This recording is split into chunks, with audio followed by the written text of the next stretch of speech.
우리 다 함께 사도신경으로 우리의 신앙을 고백드리시면서 7월 15일 금요일 아침 예배를 우리 하나님 앞에 올려드립니다. 나는 전능하신 아버지 하나님, 천지의 창조주를 믿습니다. 나는 그의 유일하신 아들, 우리 주 예수 그리스도를 믿습니다. 그는 성령으로 잉태되어 동정녀 마리아에게서 나시고 본디오 빌라도에게 고난을 받아 십자가에 못 박혀 죽으시고 장사된 지 사흘 만에 죽은 자 가운데서 다시 살아나셨으며 하늘에 오르시어 전능하신 아버지 하나님 우편에 앉아 계시다가 거기로부터 살아있는 자와 죽은 자를 심판하러 오십니다. 나는 성령을 믿으며 거룩한 공교회와 성도의 교제와 죄를 용서받는 것과 몸의 부활과 영생을 믿습니다. 아멘.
오늘 함께 보실 하나님의 말씀은 사무엘상 17장 4절로 11절 말씀입니다. 사무엘상 17장 4절로 11절 말씀을 우리 함께 보겠습니다.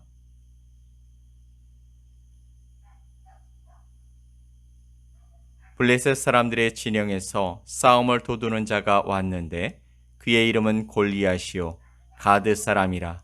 그의 키는 6규빗 한 뼘이요 머리에는 노투구를 썼고 몸에는 비늘 갑옷을 입었으니 그 갑옷의 무게가 놋 5천 세겔이며 그의 다리에는 놋 각반을 쳤고 어깨 사이에는 놋 단창을 메었으니 그 창자루는 배틀채 같고 창날은 철 600세겔이며 방패든 자가 앞서 행하더라. 그가 서서 이스라엘 군대를 향하여 외쳐 이르되 너희가 어찌하여 나와서 전열을 벌였느냐? 나는 블레셋 사람이 아니며 너희는 사울의 신복이 아니냐? 너희는 한 사람을 택하여 내게로 내려 보내라. 그가 나와 싸워서 나를 죽이면 우리가 너희의 종이 되겠고 만일 내가 이겨 그를 죽이면 너희가 우리의 종이 되어 우리를 섬길 것이니라. 그 블레셋 사람이 또 이르되 내가 오늘 이스라엘의 군대를 모욕하였으니 사람을 보내어 나와 더불어 싸우게 하라 한지라. 사울과 온 이스라엘이 블레셋 사람의 이 말을 듣고 놀라 크게 두려워하니라. 아멘. 오늘 4절 말씀을 보면 블레셋 사람들의 진영에서 싸움을 돕는 자가 왔는데 그의 이름은 골리앗이요 가드 사람이라. 그의 키는 6규빗 한 뼘이요 라고 말씀하십니다. 여기서 싸움을 도두는 자란 이 말은 둘 사이에 있는 자란 뜻인데 이는 양쪽 군대를 대표하여서 각 한 사람씩 나서서 싸워 그 전쟁의 승패를 가름하는 선봉장을 가리키는 것입니다. 본문의 말씀을 보면 유난히 블레셋의 군대 대장으로 보이는 골리앗에 대한 묘사가 자세하게 기록되고 있습니다. 그는 가드 사람이고 이름은 골리앗이었습니다. 그의 키가 6규빗 한 뼘이나 되었다고 하는데 이것을 환산해 보면 약 2m 90cm가 됩니다. 약 3m가 되는 거인이었다라는 것이죠. 사실 사울도 키는 컸지만 이 정도는 아니었을 것입니다. 그리고 그는 머리에는 노트구를 썼고 몸에는 놋 갑옷을 입었고 갑옷의 무게가 놋 5,000세겔 약 57kg 정도나 되었고 다리에 놋으로 만든 각반을 찼고 어깨에는 놋 단창을 메고 있었다라고 말씀하십니다. 창자루는 배틀채만큼 두꺼웠고 또 창날의 쇠무게는 600세겔 약 7kg이나 되었습니다. 그러니 그가 휘두르는 창의 무게를 감당할 장수가 쉽지 않았을 것입니다. 게다가 그는 호위 병사가 그 앞에 방패를 들고 걸어 나와 있었기에 웬만해서 그와 싸우는 것은 피하는 것이 사는 길이라 생각할 정도의 위압감을 가진 상대였습니다. 블레셋은 그가 자신들의 편이어서 다행이었고 이스라엘은 적이어서 절망에 빠져 있었습니다. 그런 사람이라고 하기엔 거대한 괴물 같은 자가 나서서 맞은편에 있는 이스라엘 군대를 향해 외쳤습니다. 9절 말씀을 보면 그가 나와 싸워서 나를 죽이면 우리가 너희의 종이 되겠고 만일 내가 이겨 그를 죽이면 너희가 우리의 종이 되어 우리를 섬길 것이니라 라고 말합니다. 그러나 사울 왕과 이스라엘 군대는 속수무책이었습니다. 감히 누구도 골리앗 앞에 나설 수 있는 자가 없었던 것이죠. 그와 싸워서 이스라엘을 지키기는커녕 자신의 생명조차 장담할 수 없는 그 상황에서 어느 누구도 나서는 사람이 없었습니다. 그래서 11절 말씀을 보면 사울과 온 이스라엘이 블레셋 사람의 이 말을 듣고 놀라 크게 두려워하였다라고 말하고 있습니다. 여기서 놀라다라는 말과 두려워하다라는 이 둘 모두 극단적인 공포심을 표현할 때 사용하는 단어입니다. 정신적으로 상대에게 완전히 압도당해서 거의 이성을 상실한 상태를 뜻할 때 사용하는 단어로 그 상황을 표현하고 있는 그 이유는 바로 골리앗이라는 존재가 당시 이스라엘 군대에 그토록 치명적인 공포의 대상이 되었던 것입니다. 이미 아말렉을 완전히 진멸하라는 하나님의 말씀에 불순종해서 하나님의 영이 떠나버린 사울 왕과 이스라엘이 이방인의 위협과 모욕을 당하게 된 것입니다. 비록 전쟁을 하려고 나오기는 했지만 워낙 거구인데다가 노수로 완전 무장한 골리앗의 기가 꺾여서 이러지도 저러지도 못하고 있었습니다. 이스라엘 군대를 모욕하는 골리앗에 대해서 속수무책이었고 사울 왕도 아무런 대책이 없었기 때문에 사실상 싸움도 하기 전에 이미 그들은 패배한 것이나 다름없는 상황이었던 것입니다. 이 모든 것이 하나님의 영이 떠나버린 결과였습니다.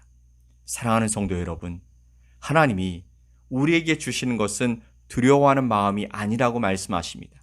디모데후서 1장 7절 말씀을 보면 하나님이 우리에게 주신 것은 두려워하는 마음이 아니요 오직 능력과 사랑과 절제하는 마음이니 라고 말씀하십니다. 또한 마태복음 10장 28절 말씀에 몸은 죽여도 영혼은 능히 죽이지 못하는 자들을 두려워하지 말고 오직 몸과 영혼을 능히 지옥에 멸하실 수 있는 이를 두려워하라 라고 말씀하십니다. 예수님 말씀처럼 우리는 정작 하나님에 대한 두려운 마음이 있어야 하는데 사람에 대한 두려운 마음이 모든 것을 움츠러들게 하는 것입니다. 사람을 향한 두려움은 하나님을 신뢰하지 않기 때문에 나온 것이기에 불순종에 해당되어지는 것이죠. 하나님을 신뢰한다라는 것은 하나님과 친밀한 관계 안에 들어가 있는 것인데 그것은 우리 안에 하나님의 영이 함께 하실 때 일어나게 되는 것입니다. 여러분은 하나님과 친밀하십니까? 여러분의 삶을 하나님께 모두 열어드리고 여러분의 삶을 하나님이 인도하시도록 내어드리고 계십니까? 하나님이 여러분과 함께 하시는 것이 불편하지 않으십니까? 내가 정말 두려워할 대상은 하나님이신 것입니다. 우리는 하나님이 하찮게 여기는 것을 중요하게 여기고 그분이 중요하게 여기는 것을 하찮게 여길 때 놀라고 두려워하게 됩니다.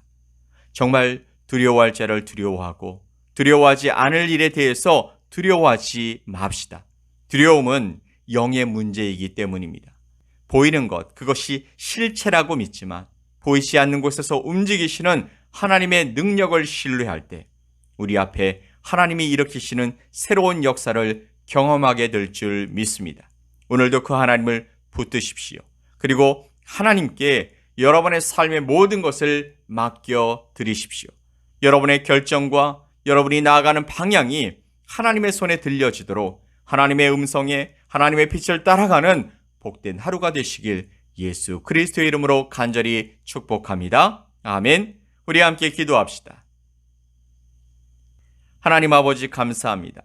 세상의 거대한 골리앗이 산처럼 우리를 둘러싸일지라도 그것과 비교할 수 없는 하나님의 손길로 우리를 평안케 하시며 또 도우신다 약속하신 그 하나님께서 내 편이 되어 주셔서 감사합니다.